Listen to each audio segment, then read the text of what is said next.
Hi welcome to my channel Jyothi from Bengaluru channel. ఈరోజు నేను మన ట్రెడిషనల్ స్వీట్ లడ్డు బూందీ లడ్డూని చేయబోతున్నాను. ఈ వీడియోలో మీరు కూడా చూసి దీపావళి స్పెషల్గా మీ ఇంట్లో చేసుకోండి.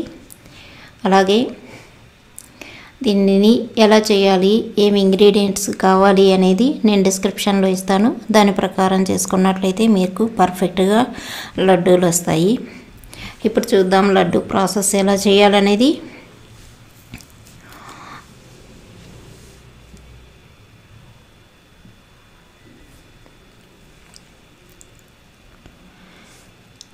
ఒక బాణలి పెట్టుకొని స్టవ్ మీద అందులో ఒక 3-4 స్పూన్స్ ఆయిల్ వేసుకుంటాను.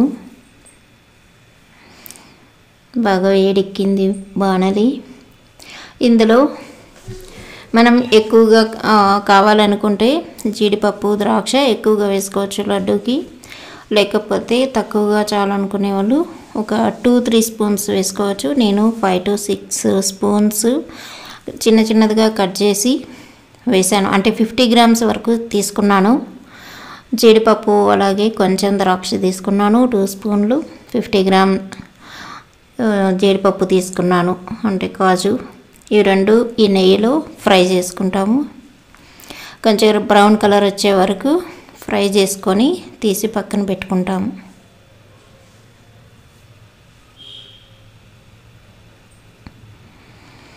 ఇది పక్కన పెట్టుకున్న తర్వాత నేను ఈ లడ్డు కోసం ఒక 500 grams శనగపిండిని యూస్ చేస్తున్నాను.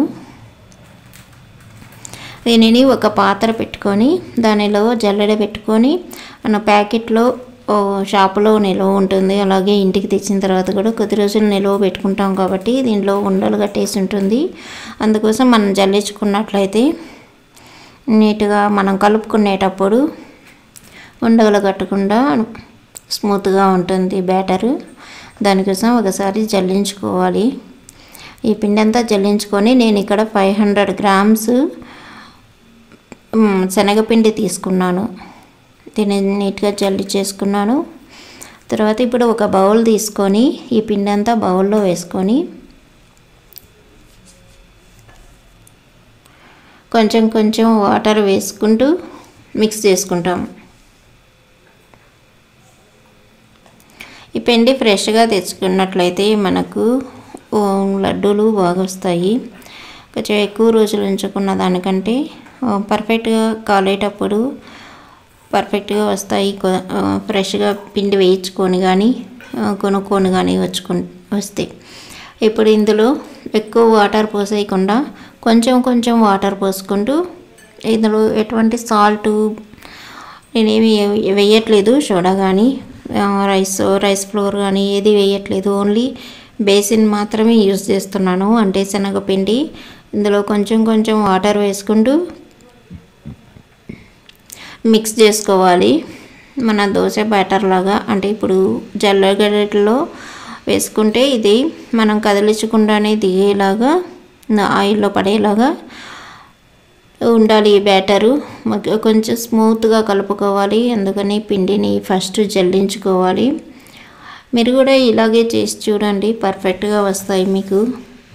కొంచెం కొంచెం వాటర్ వేసుకుంటూ బ్యాటర్ని మిక్స్ చేసుకోండి. మనం దోశ పిండి ఎలా ఉంటుందో అలాగా వేసుకోవాలి. బజ్జీల పిండి వీటికి కలుపుకుంటాం కదా, అలాగే ఈ కారపూస వేయడానికి కూడా, బూందీ వేయడానికి కారపూసన్న బింది అయినా ఒకటేను, ఏదైనా ఒకటి. కొన్ని ప్రాంతాల్లో అలా మాట్లాడతారు, అలా చెప్తారు కారపూసని. కొన్ని ప్రాంతాల్లో బూందీ అంటారు. మనకి ఈ లడ్డూలు తిరుపతి లడ్డూ లాగా టేస్టీగా వస్తాయి. మీరు ఇంగ్రీడియంట్స్ పర్ఫెక్ట్గా వేసినట్లయితే. ఇక నేను 2 జల్లి గరెట్లు తీసుకున్నాను. ఒకటి కారపూస వేయడానికి, అంటే బూందీ వేయడానికి ఇది. ఇంకొకటి తీసుకోవడానికి 2 రెడీగా పెట్టుకున్నాను. ఇలా ఇంకొక గెరెటతో మనం పిండిని ఈ జల్ల గెరెటలో వేసినట్లయితే దానికి అదే దిగిపోయేలాగా మనం బ్యాటర్ని మిక్స్ చేసుకోవాలి. ఇలా వేసుకోవాలి. దీని మీద గరిటెతోటి రుద్దినట్లయితే అది ఒకేసారి పోగ్గా పడిపోతుంది. అప్పుడు మనకు విడివిడిగా కారపూస కాలదు. అందుకని ఇది బాగా మీడియం కంటే కొంచెం హైలో పెట్టుకొని స్టవ్ని దీనిని ఇలా మనం కదిలిస్తున్నట్లయితే అది 1 2 అట్లా పడుతూ ఉంటుంది. అంతా పడే వరకు మనం కదిలించిన తర్వాత దాన్ని తీసి పక్కన పెట్టేసేయండి. ఇప్పుడు మనకు కారపూస కాలుతూ ఉంటుంది. దీనిని కారాసు కాల్చుకున్నట్లుగా రెడ్ కలర్లో కాల్చుకోకూడదు. లడ్డూకి మనకు ఎప్పుడైతే ఆ బబుల్స్ అనేవి స్టాప్ అయిపోతాయో ఆయిల్ బబుల్స్ అప్పుడు తీసేసుకుంటాం దీనిని. అంటే ఎల్లో కలర్లోనే ఉంటుంది ఈ బూందీ. మనకు ఆ ఎల్లో కలర్లో ఉన్నప్పుడు కాలిపోయినట్టు మనకు కలర్ చేంజ్ అవుతుంది. చూసారు కదా కలర్ చేంజ్ అవ్వడం. ఈ కలర్ చేంజ్ అయినప్పుడు రెడ్ కలర్కి రాకముందే మనం తీసేసుకోవాలి పాత్రలోకి. ఇప్పుడు నాకైతే పర్ఫెక్ట్గా కాలింది. దీనిని నేను 1 నిమిషం అలా ఉంచినట్లయితే ఆయిల్ అంతా వెళ్ళిపోతుంది. దీనిని ఒక ప్లేట్లోకి తీసుకుంటాను, ఒక పాత్రలోకి తీసుకుంటాను. ఇలాగే అంత పిండిని కాల్చుకుంటాను.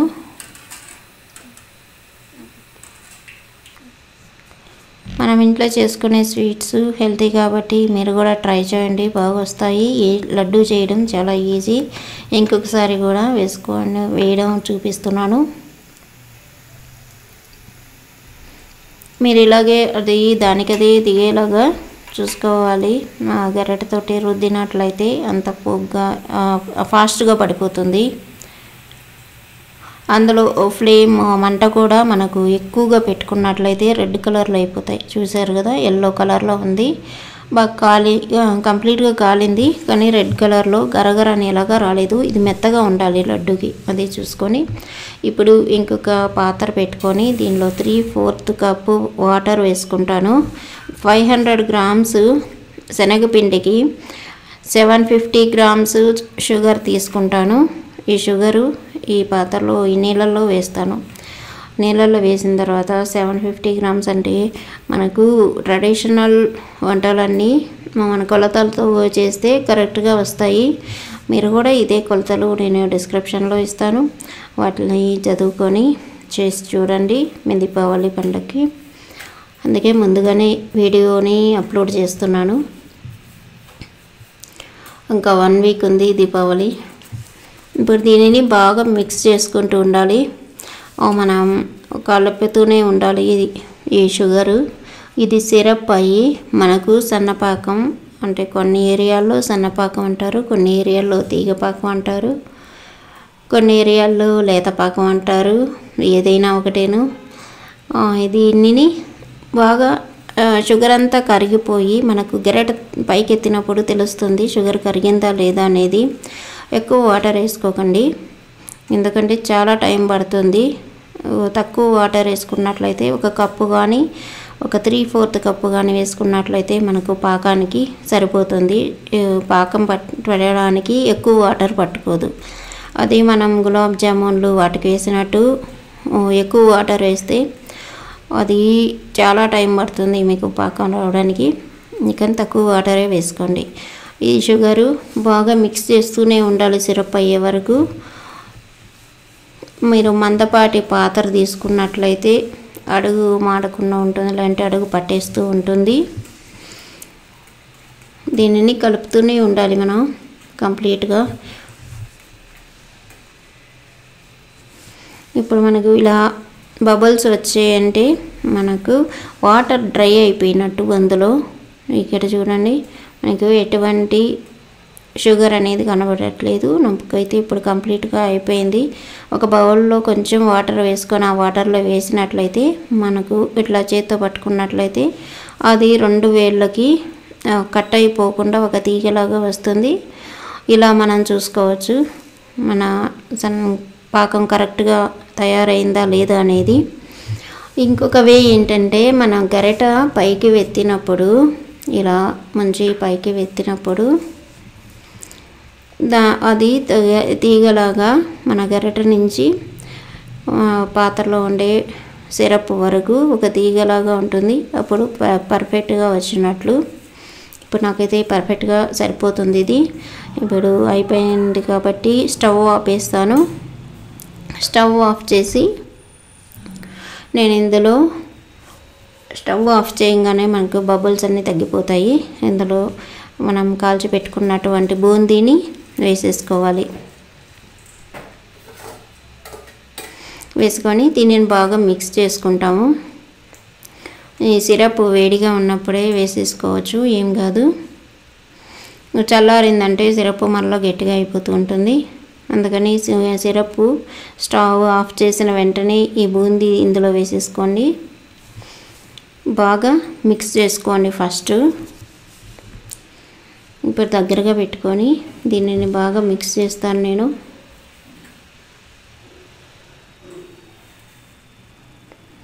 ఈ సిరప్ బూందీ అంతా కలిసిపోయే వరకు బాగా మిక్స్ చేసుకోవాలి.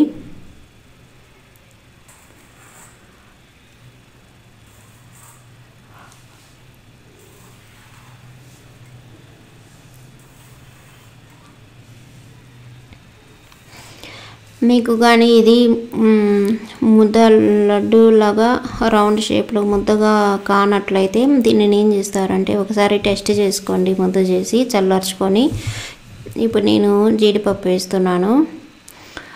వేయించి పెట్టుకున్నటువంటి జీడిపప్పు. కొంచెం జీడిపప్పు పక్కన పెట్టుకుంటే దానిపైన డెకరేషన్ చేసుకోవడానికి ఉంటుంది. మాకు ఇక్కడ వెంటనే ఇది నెయ్యి కరిగిపోతుంది, గడ్డగట్టిపోతుంది, అందుకే అతుక్కుపోయింది ప్లేట్కి. ఇది పచ్చకర్పూరం కొంచెం వేస్తాను, మంచి స్మెల్ వస్తుంది. ఇది ఫ్లేవర్ కోసమే కాదు, మనం స్వీట్ తినేటప్పుడు షుగర్లో ఆయిల్లోనూ మనకు బ్యాడ్ కొలెస్ట్రాల్ ఉంటుంది. ఆ బ్యాడ్ కొలెస్ట్రాల్ని తగ్గించడం కోసం ఈ పచ్చకర్పూరం యాలకుల పొడి మనకు యూజ్ చేస్తారు. కానీ అందరూ ఫ్లేవర్ కోసం అంటారు. మంచి ఫ్లేవర్ని ఇస్తుంది, అలాగే మంచి హెల్త్, అందులో ఉండే బ్యాడ్ని తీసేయడానికి ఇవి యూజ్ అవుతాయి.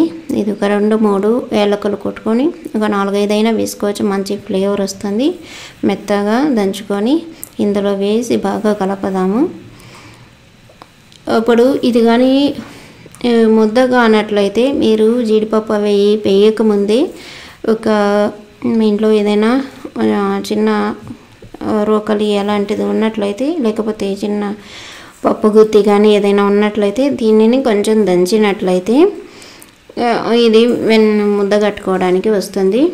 నాకైతే ఇప్పుడు పర్ఫెక్ట్గానే వస్తుంది, ఎందుకంటే నేను చాలాసార్లు చేస్తున్నాను.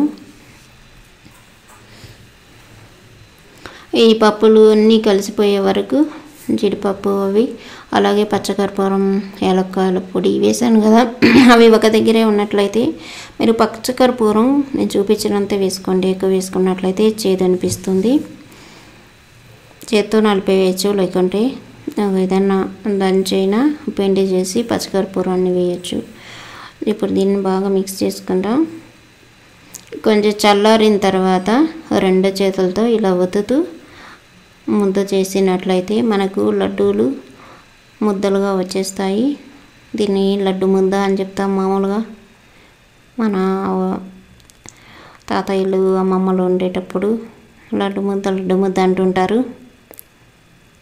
మీరు కూడా ఈ దీపావళికి చేసి చూడండి, లేకుంటే నెక్స్ట్ వచ్చే ఫెస్టివల్కి తప్పకుండా చేసి చూడండి. మీకు హెల్తీ ఇది, ఎందుకంటే పచ్చకర్పూరం ఏలక్కాయలు వేసాం కాబట్టి మన ఇంట్లో చేసుకునేది చాలా హెల్తీగా ఉంటుంది. చూడండి, మనకి ఇప్పుడు పెద్దది కావాలి అన్నప్పుడు ఇలా పెద్ద సైజు 2 చేతులతోటి ఎక్కువ బూందీని తీసుకొని ఇలా పెద్ద ఉండలుగా చేసి పెట్టుకోవచ్చు. ఇంత సైజుని ఎవరు తిన్నారు కాబట్టి నేను చిన్నవి చేస్తున్నాను. మనకి ఆ సైజు అనేది మన తిరుపతిలో కనబడుతుంది, తిరుమల లడ్డూలాగా. మనం కొంచెమే తింటాం కాబట్టి, ఎక్కువ స్వీట్ తినలేం కాబట్టి చిన్నవైతే 2 అయినా తినచ్చు, పెద్దదైతే కట్ చేసుకొని తినాల్సి వస్తుంది. కాబట్టి మీడియం సైజువి తీసేసుకోండి. నేను ఇలాగే అన్నీ చేసేస్తాను. ఇంకా చూడండి, నాకు 1/2 kg శనగపిండికి 25-26 వచ్చినాయి. ఇది మంచి షేప్ తోటి మంచి సువాసన కూడా వస్తుంది. మీరు కూడా ట్రై చేయండి. అలాగే నా ఛానల్ని సబ్స్క్రైబ్ చేసుకొని మీకు మంచి వంటలతోటి నేను చేసేటటువంటి ట్రావెలింగ్స్ కూడా వీడియోస్ అప్లోడ్ చేస్తుంటాను. అలాగే నా వీడియో నచ్చినట్లయితే షేర్ చేయండి మీ ఫ్రెండ్స్కి, రిలేటివ్స్కి, లైక్ ఇవ్వండి, కామెంట్ ఇవ్వండి. ఇంకా ఈ లడ్డూని ఎలా తినాలి అనేది చెప్తాను. పాతకాలంలో అయితే అంటే ఒక 20-30 ఇయర్స్ ముందు వాళ్ళు అయితే ఇలా తినేవాళ్ళట. ఇది ఒక ప్లేట్ తీసుకొని 2 లడ్డూలు పెట్టుకుంటాము. మీరు కూడా ఇలా తిని చూడండి, ఒకసారికి ఏమీ కాదు. దీనిలో బాగా ఈ లడ్డూలకి పైన నెయ్యి, మాకు నెయ్యి ఊరికే పేరిపోతుంది బెంగళూరులో, చల్లగా ఉంది కాబట్టి ఎవ్రీ టైం నేను వేడి చేయాల్సి వస్తుంటుంది. ఈ నెయ్యిని ఇలా పేరిన నెయ్యి వేసుకున్నా బాగుంటుంది. ఇప్పుడు కరిగించాను నేను. దీనిపైన ఇలా వేసేసి గట్టు లడ్డూస్ తిని చూడండి, హ్యాపీగా ఉంటుంది. ట్రై చేయండి తప్పకుండా. Thanks for watching.